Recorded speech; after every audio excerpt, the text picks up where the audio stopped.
Bonjour et bienvenue dans le podcast L'autre potentiel, j'ose ma différence. Aujourd'hui, nous allons continuer un voyage que nous avons entamé la fois passée.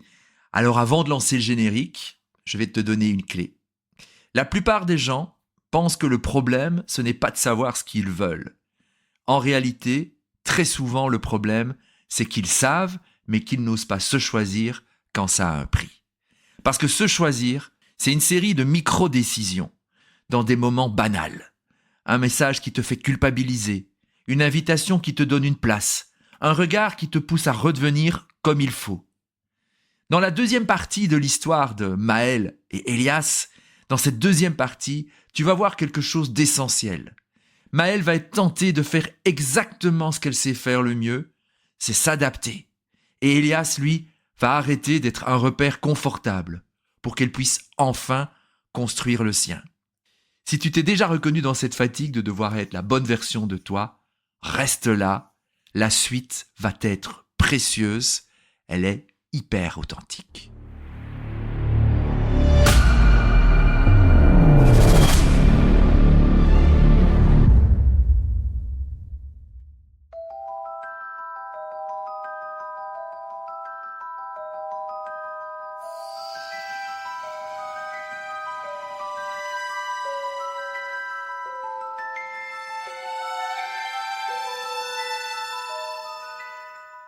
Le lendemain, Maël s'est réveillé avant le soleil, avec cette lucidité étrange qu'on a quand une phrase vous attend au bord du lit. Elle a gardé les yeux ouverts, immobile, le cœur un peu trop rapide, comme si son corps avait compris avant elle que la journée allait compter. La chambre était silencieuse. Le dortoir respirait à plusieurs. Dehors, le vent frottait contre les volets. Maël a glissé la main sous son oreiller. La pierre était là, toujours froide, lisse, réelle. Elle l'a serrée dans son poing, juste assez pour sentir qu'elle ne rêvait pas. Puis elle a posé les pieds au sol. Le carrelage lui a rappelé qu'elle était vivante. Sur la table de nuit, son carnet noir l'attendait. Elle l'a ouvert, à la page de la veille. Je choisis, même si. Elle a eu un sourire bref, presque nerveux. Même si quoi ? Même si elle tremble ? Même si elle fait n'importe quoi ? Même si personne n'applaudit ? Même si personne ne regarde ? C'était ça, le plus vertigineux. Elle s'est habillée sans faire de bruit, comme une voleuse dans sa propre histoire. Elle a attrapé son sac, a glissé le carnet dedans et a ouvert la porte sur le couloir frais. Dans la cuisine, les lumières étaient éteintes. L'auberge dormait encore, dans cette innocence rare qui donne l'impression que le monde peut recommencer à zéro. Maël a pris une tasse, s'est servi un peu d'eau et s'est arrêtée en voyant le comptoir du café. Hier, elle aurait cherché quelqu'un du regard, un avis, un exemple, un pareil. Elle a pris une autre tasse, plus grande, plus lourde. Elle s'est fait un café trop fort et elle a grimacé en goûtant. C'était mauvais. C'était parfaitement à elle. Elle a posé la tasse, a soufflé et elle est sortie. Dehors, l'air avait cette fraîcheur salée qui coupe les pensées en morceaux. La rue descendait vers la mer, encore sombre, avec des lampadaires fatigués. Les maisons semblaient tenir debout par habitude. Maël n'avait pas de destination précise, elle avait juste une consigne, sans consigne, faire une chose seule. Et dans sa poitrine, une peur simple, presque enfantine, a murmuré « Et si je me perds ?» Elle a serré la pierre, elle a marché. Au bout de quelques minutes, la route s'est mise à monter. Un chemin étroit s'échappait entre deux murets de pierre sèche, comme s'il n'était là que pour ceux qui osaient le prendre. Maël a hésité, elle a regardé ses chaussures, le ciel, le sol. Le vent lui a apporté une odeur d'algues et de terre humide, et quelque chose dans cette odeur-là lui a donné du courage. Elle a pris le chemin. Elle n'a pas marché longtemps avant de commencer à sentir son cœur taper dans ses tempes. Peur de l'absence. Cette absence qui n'avait pas de visage, pas de voix. Cette absence où d'habitude on place quelqu'un, un avis, une attente, un regard. Aujourd'hui, il n'y avait personne. seulement elle. En haut, la falaise s'ouvrait sur une mer immense. Le ciel s'éclaircissait, timidement. À l'horizon, une ligne pâle tremblait, comme une promesse qui hésite. Maëlle s'est assise sur une pierre, un peu à l'écart, et elle a attendu le soleil. Elle ne savait pas pourquoi elle avait choisi cet endroit. Elle ne savait pas ce qu'elle cherchait exactement. Elle savait juste que c'était beau, et que ce beau-là ne demandait rien. Elle a sorti son carnet, l'a posé sur ses genoux, et a écrit une phrase sans réfléchir. Je ne suis pas obligée de me convaincre pour avancer. Puis, elle a ajouté plus bas, je peux avancer en tremblant. Quand le soleil a enfin percé, il a fait scintiller la mer comme si quelqu'un avait renversé des milliers de pièces d'or. Maëlle a senti une chaleur lui monter dans la poitrine, une douceur, une reconnaissance. Et elle a pensé à Elias. Elle a eu le réflexe de chercher ce qu'il aurait dit, la phrase qui cadrerait l'instant, la formule juste. Elle s'est surprise à sourire. Puis elle a chuchoté à elle-même, comme une réponse qu'on se donne. Aujourd'hui, je n'ai pas besoin de lui pour comprendre. Et là, un frisson de fierté lui a traversé la nuque. Une fierté discrète, celle qu'on ne peut pas montrer, celle qu'on ressent quand on fait une chose juste et que personne ne le sait. Elle est redescendue plus tard, les joues rougies par le vent, les doigts engourdis et le cœur étrangement calme. En arrivant devant l'auberge, elle a entendu des rires. La vie avait repris sa place. Dans la cuisine, le même groupe s'était recomposé comme si rien n'avait bougé. « Maëlle, tu étais où ?» demanda la fille aux cheveux courts en lui tendant une assiette. Maëlle a pris l'assiette, et cette fois elle n'a pas eu besoin de se fabriquer une raison. « Je suis allée marcher. »« Toute seule ?» s'étonna quelqu'un, comme si c'était une étrange activité. Maëlle a haussé les épaules. « Oui. » Et elle a dit oui sans se plier. Et dans ce petit oui-là, il y avait plus de liberté que dans beaucoup de grands départs. Elle s'est servie. Elle a choisi une place à table sans attendre qu'on lui fasse un signe. Elle a écouté les autres raconter leurs plans, excursions, bateaux, plongées, soirées.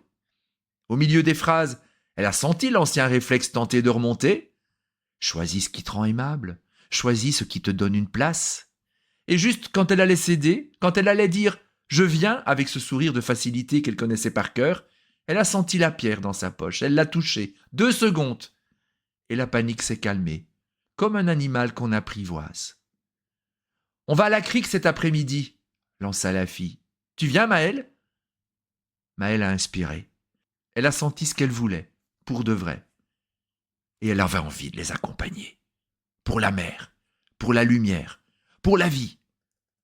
Elle a souri. « Oui, j'en ai envie. » La nuance semblait minuscule, mais elle ne l'était pas du tout. Elle n'a pas cherché Elias du regard, elle n'a pas eu besoin d'un témoin. Et l'après-midi, ils sont partis. La crique était là, cachée entre 2 rochers, comme un secret. Ils ont nagé, ils ont ri, fait des photos, parlé trop fort. Mais elle a ri aussi. Et dans ce rire-là, elle a senti quelque chose de nouveau. Elle n'était pas en train de jouer un rôle, elle était juste là. Et elle profitait. Puis le soleil a tourné, la mer s'est assombrie. Le retour a été plus silencieux. La fatigue rend les gens plus vrais. Le soir, alors qu'il remontait vers l'auberge, Maëlle a senti son téléphone vibrer pour la première fois depuis la veille. Elle s'est arrêtée sous le trottoir. Son écran affichait un nom qui lui a serré la gorge. Quelqu'un dont la voix avait, depuis toujours, un pouvoir sur ses choix. Sa sœur. Maëlle a regardé le nom comme on regarde une porte qu'on a longtemps laissée ouverte. La fille aux cheveux courts a demandé « Tout va bien ?» Maëlle a hoché la tête. « Oui, oui, je vous rejoins. » Elle s'est écartée. Elle a appuyé sur lecture.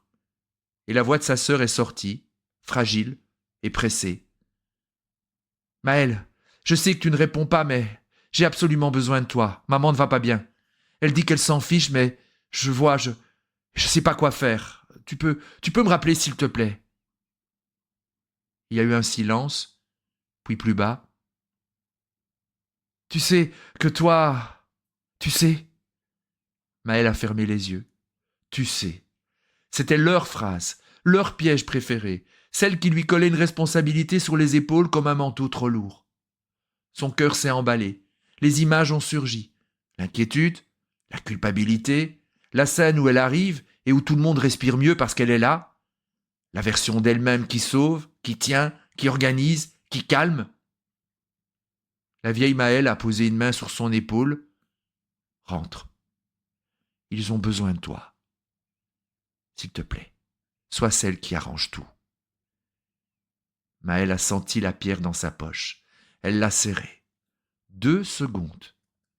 Et elle a entendu une autre voix, la sienne, plus basse, plus vraie. Tu peux aimer sans te sacrifier.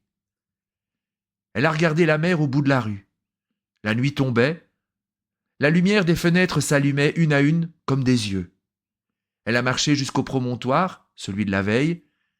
Elle avait besoin d'air. Elle avait besoin d'un endroit où personne n'exigeait d'elle une réponse immédiate. En haut, il y avait du vent, de la nuit et une mer noire. Et il y avait Elias. Il était assis sur un rocher, comme si la falaise lui appartenait depuis toujours. Il regardait l'horizon. Sa silhouette découpait la nuit, sans lutter. Maëlle s'est arrêtée à quelques pas. Pendant une seconde, elle a eu envie de courir vers lui, de s'asseoir, de lui tendre le téléphone, de demander « Dis-moi quoi faire ». C'était son réflexe le plus ancien, mettre son chaos dans les mains de quelqu'un de stable. Elle a avancé de 2 pas. Et elle s'est arrêtée, s'est assise à côté d'Elias en déposant la pierre entre eux deux. Elias n'a pas bougé. Le vent faisait son travail de vent. Il passait, il insistait, il revenait. Sur la falaise, il avait ce talent particulier de vous vider la tête. Et Elias, lui, regardait la mer. Il n'a pas parlé tout de suite. Puis il a dit, doucement, comme s'il déposait un secret sur le bord du vide, « Sur une île, pas si différente d'ici, il y avait un phare, un vieux phare. » Maëlle a suivi du regard l'horizon, comme si l'île pouvait apparaître. Le gardien de ce phare s'appelait Nilo. Il vivait seul avec le bruit des vagues et l'odeur d'huile sur ses mains. Il avait un talent rare. Il savait sentir les bateaux. Il reconnaissait leur moteur, leur hésitation, leur peur. Il pouvait deviner, dans le noir, si un capitaine avait besoin de réconfort ou de direction. Et comme Nilo avait bon cœur, il a commencé à faire plus que son travail. Elias a posé sa main sur la pierre. Au début, c'était innocent. Un cargo passait et envoyait un message. « Ton faisceau est trop haut, on ne le voit pas bien. » Alors Nilo baissait le faisceau. Un voilier demandait « Tu peux faire clignoter un peu plus vite ? Ça me rassure. » Alors Nilo accélérait le rythme. Un autre disait « Tu pourrais le faire plus doux ? La lumière me fatigue. » Alors Nilo diminuait l'intensité. Maëlle a eu un sourire nerveux. « Il voulait aider, » murmura-t-elle. « Ah oui, » répondit Elias. « Il voulait aider. Il voulait être juste. Il voulait que chacun se sente bien. Et comme il était doué, il y arrivait en plus. Au point qu'on a commencé à parler de lui. Les capitaines se passaient son nom. Il faisait presque même un détour pour voir le phare de Nilo. » Elias a laissé le vent avaler la fin de la phrase, puis il a repris. Nilo, au début, a senti une chaleur, une fierté, une place. Il se disait qu'il servait vraiment à quelque chose. Et puis un jour, sans qu'il s'en rende compte, le phare a cessé d'être un phare. Maëlle a froncé les sourcils. Comment ça ? Elias a levé un doigt vers le large. Parce qu'un phare, Maëlle, ce n'est pas quelque chose qui s'adapte, c'est une référence. Un phare ne s'adapte pas à chaque bateau. Il tient une promesse. Je serai là, dans le même rythme, à la même place. Et c'est justement pour ça qu'il sauve, parce qu'il reste stable quand tout bouge. Il a soufflé, puis a continué plus lentement, comme si l'histoire allait se resserrer. Les demandes ont augmenté. Un soir, Pendant une brume épaisse, un petit bateau de pêche a appelé. « Nilo, je ne vois rien. Fais ton faisceau plus large. » Alors Nilo a élargi. Un yacht a répondu aussitôt. « Non, ça m'éblouit, resserre. » Alors Nilo a resserré. Un cargo plus au sud a crié « Plus à gauche !» Le bateau de pêche terrorisé « Plus à droite !» Maëlle sentait son ventre se contracter, comme si elle connaissait déjà cette sensation. Nilo courait d'un levier à l'autre. Il faisait de son mieux. Il voulait contenter, il voulait sauver, il voulait être à la hauteur. Et cette nuit-là, au milieu des messages et de la brume, il a oublié une chose simple. Regarder la mer. Elias a pris une inspiration, on entendait presque la brume. Une vague a frappé un rocher. Des cris ont retenti, puis plus rien. Nilo s'est figé, il a regardé les leviers, il a regardé la lumière, il a regardé ses mains, la mer, et... Maëlle sentit une larme couler sur son visage. Elias a continué, mais sa voix avait changé, plus grave, plus proche. Le lendemain, les gens n'ont pas accusé Nilo. Personne ne lui a dit « c'est ta faute ». Ils lui ont dit pire. « On sait que tu as fait de ton mieux ». Maëlle a serré la pierre. « Parce que faire de son mieux n'empêche pas de se perdre », dit-elle presque malgré elle. Elias a hoché la tête. « Exactement. » Nilo a passé des jours sans aller au phare. Il s'asseyait, comme nous, sur une falaise. Il regardait la mer, comme on regarde sa propre vie, longtemps, sans détourner les yeux. Et un matin, il y est retourné. Une enfant était montée au phare, la fille d'un capitaine. Elle avait 10 ans et le regard de ceux qui n'ont pas encore appris à se mentir. Elle a trouvé Nilo dans la salle de la lanterne, entouré de lentilles, de leviers, d'outils. Et elle lui a demandé, Elias imita la simplicité de la voix d'un enfant, « Pourquoi tu changes la lumière ?» Il sourit, à peine. Nilo a voulu expliquer les bateaux, les besoins, les urgences, le monde. Et l'enfant a dit une phrase qui l'a transpercé. « Mais si tu changes pour chacun, comment ils savent où ils sont ?» Le vent a soufflé plus fort, comme s'il venait d'approuver. Elias a regardé Maëlle. À ce moment-là, Nilo a compris qu'il avait confondu deux choses, être aimé et être utile. Alors il a fait un geste très simple, il a replacé le phare sur son rythme d'origine, le cycle exact, le faisceau à sa hauteur, la lumière à sa puissance. Maëlle a chuchoté. « Et les bateaux ?» Les bateaux, ils ont râlé au début. Certains ont envoyé des messages, certains ont protesté, puis ils se sont recalés. Parce que les capitaines, quand ils veulent vraiment arriver, savent lire une constance. Ceux qui demandaient au phare de danser cherchaient autre chose que le chemin. Elias s'est tu un instant. Le silence n'était pas vide, il était plein. « Tu sais ce que Nilo a fait après ?» demanda-t-il. Maëlle a secoué la tête. « Il s'est équipé d'une radio. » Maëlle a cligné des yeux. « Une radio ?»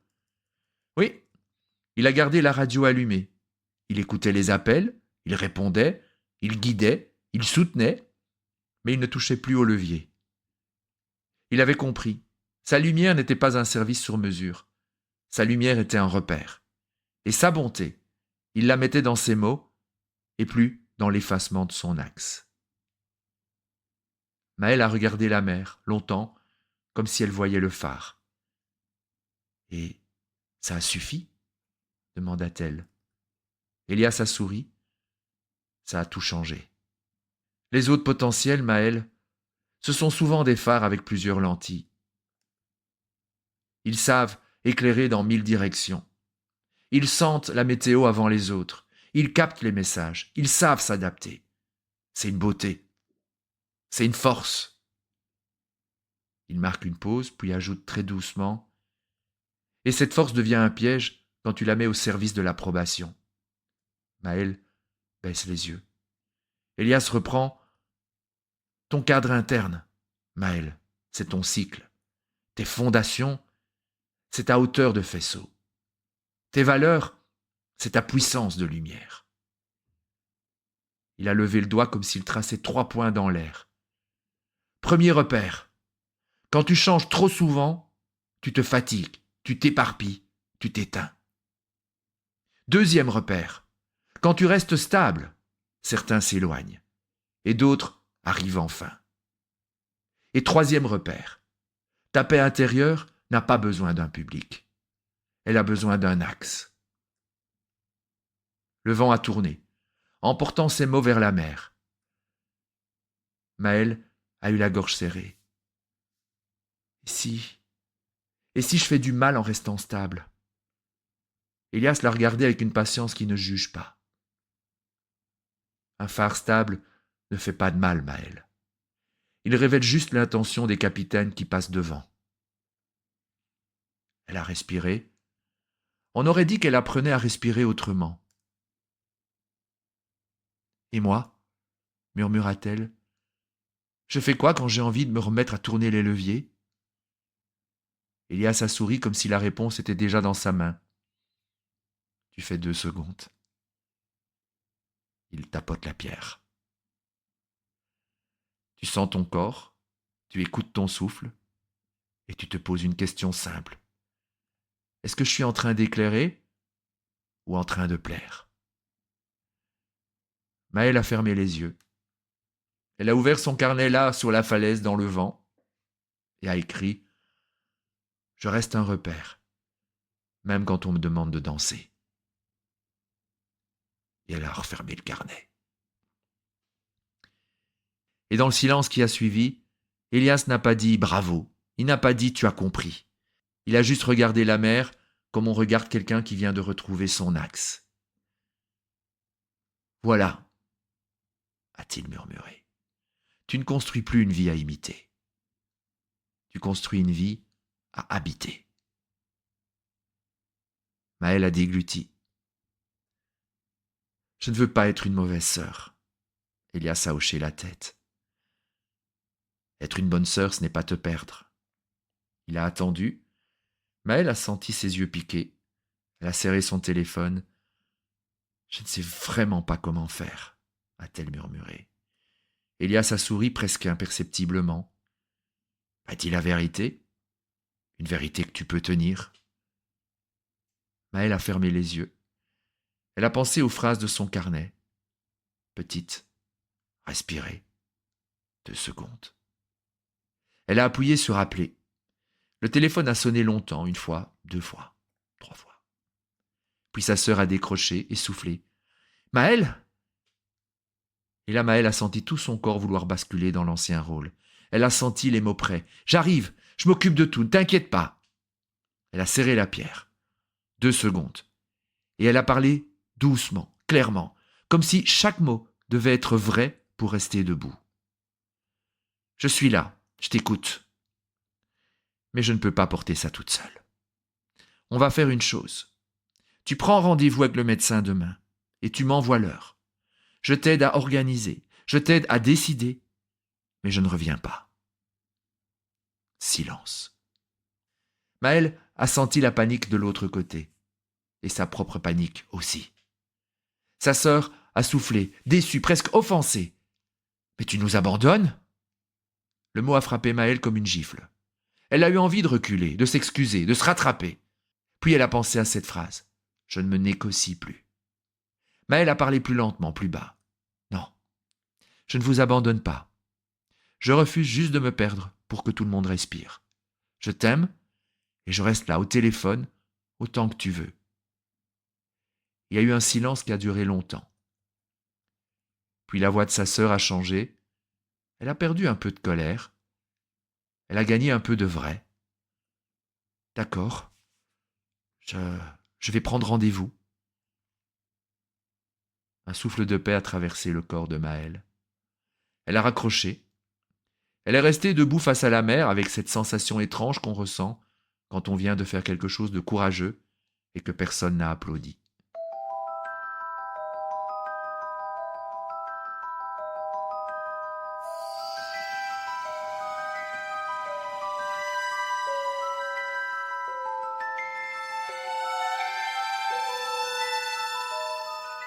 Elias s'est approché.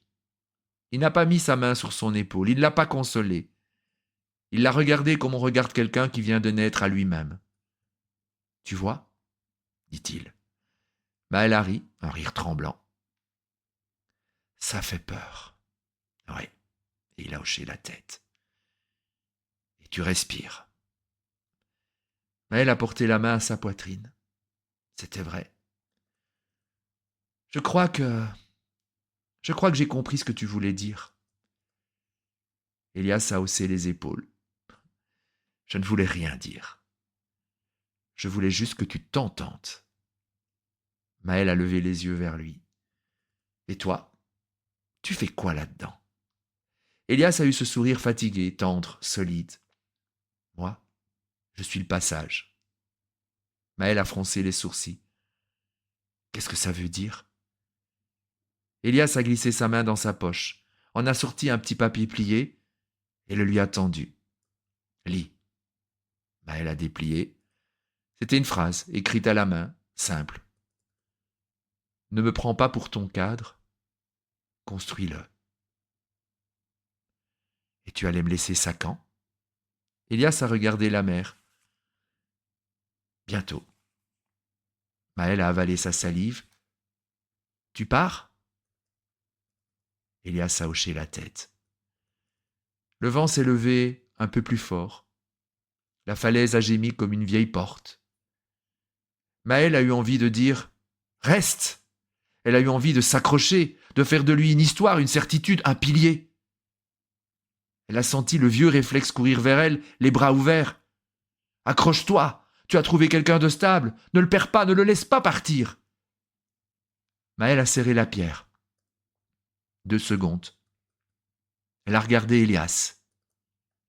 Et elle a dit, d'une voix qui tremblait mais qui tenait, « Je ne veux tellement pas te perdre. » Elias a souri, vraiment cette fois. « Et tu ne veux pas te perdre non plus. » Voilà. Ils sont restés un moment à regarder la mer, sans promesse, sans drame, sans phrase finale grandiose. Juste un silence, propre. Puis Elias a reculé d'un pas.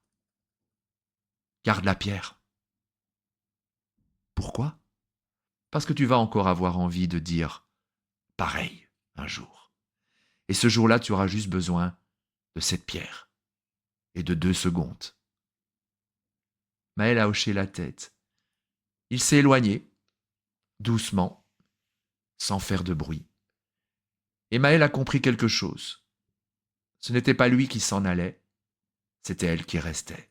Ici, et surtout en elle. Elle a ouvert son carnet, là, debout face à la mer, dans le vent. Sous « Je choisis, même si », elle a écrit une dernière phrase pour clore ce chapitre. Je ne cherche plus une vie à imiter, je construis une vie à habiter. Elle a refermé le carnet, elle a glissé la pierre dans sa poche, et elle est redescendue vers les lumières, avec cette sensation rare, presque irréelle, d'avoir enfin une direction qui ne dépendait de personne. Une direction qui venait du dedans, et qui, cette fois, ne changerait pas avec les tempêtes.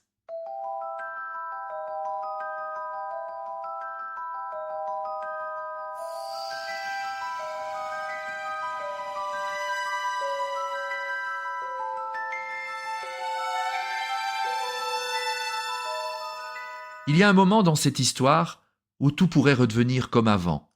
Non pas que Maël n'a pas compris, non pas qu'elle n'a pas essayé, mais surtout parce que l'ancien réflexe a toujours une voix familière.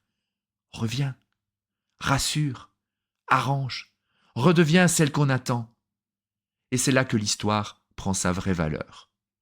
Parce qu'au fond, ce n'était pas une histoire de voyage, c'était une histoire de cadre interne. Elias n'a pas changé Maël. Il a refusé d'être son modèle, il a refusé d'être sa béquille, il a refusé d'être une nouvelle cage, même une cage magnifique. Il lui a offert mieux que des réponses. Il lui a offert une question qui tient debout quand tout vacille. Est-ce que je suis en train de m'ajuster ou de me respecter? Et si tu es un autre potentiel, tu sais de quoi je parle. Tu as cette capacité incroyable à lire la pièce, à sentir les attentes, à t'adapter, à être pile ce qu'il faut. C'est une force, une intelligence, une finesse. Mais quand cette force devient automatique, elle te vole quelque chose. Elle te vole ton axe. Tu peux te retrouver à réussir des choses qui ne te ressemblent plus, à être aimé pour une version de toi qui fatigue, à construire une vie cohérente sur le papier et incohérente dans le ventre. Alors je voudrais que tu repartes avec une plus-value très simple, très concrète. 3 repères pour autres potentiels qui s'adaptent trop. Le premier repère, ton corps sait avant ta tête. Quand tu te trahis, tu te sens souvent petit, serré, contracté. Quand tu te respectes, même si tu as peur, il y a une forme d'air. Deuxième repère, l'approbation apaise sur le moment, mais elle coûte après. Si tu te sens soulagé, juste après avoir dit oui, puis vidé ensuite, pose-toi la question, est-ce que tu as vraiment choisi ou est-ce que tu t'es ajusté?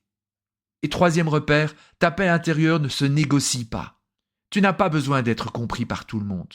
Tu as besoin d'être en paix avec toi. Et si tu veux faire l'exercice que Maël a commencé à faire dans l'histoire, le plus puissant est aussi le plus discret. 2 secondes. 2 secondes avant de dire oui. 2 secondes avant de dire pareil. 2 secondes avant de te caler. Et cette question, est-ce que je suis en train d'éclairer ou d'essayer de plaire? Ça paraît petit, mais c'est exactement comme ça que ça se construit, un cadre interne. Une série de micro-choix qui te rendent à toi. Et maintenant, si tu sens que ça résonne, si cette histoire t'a parlé, ce n'est pas un hasard. Parce que tu es peut-être, toi aussi, à un endroit où tu sais que le prochain chapitre ne peut plus s'écrire avec les mêmes automatismes. Et si tu veux vivre ce basculement, pas seulement dans ta tête, mais dans ton corps, dans ta manière de décider, dans ta manière d'avancer, alors j'ai une invitation. Je t'emmène vivre le voyage des héros à Fuerteventura. Ce ne sont pas des vacances. Ce n'est pas non plus un stage où tu apprends des concepts. Ce sera une semaine pour te remettre au centre. Une semaine pour remettre ta boussole à l'intérieur. Une semaine pour arrêter de te réinventer selon les attentes et commencer à construire une vie qui te ressemble vraiment. Si tu as envie d'en savoir plus, tu peux aller voir la page du voyage des héros sur mon site, tu vas la trouver très facilement. Et puis, écris-moi, dis-moi juste je veux en parler. Et on voit ensemble si c'est le bon moment pour toi. Parce qu'au fond, tu n'as pas besoin d'une version améliorée de toi. Tu as besoin de toi, entier, stable, vivant. Alors je te propose de nous retrouver très vite. À bientôt.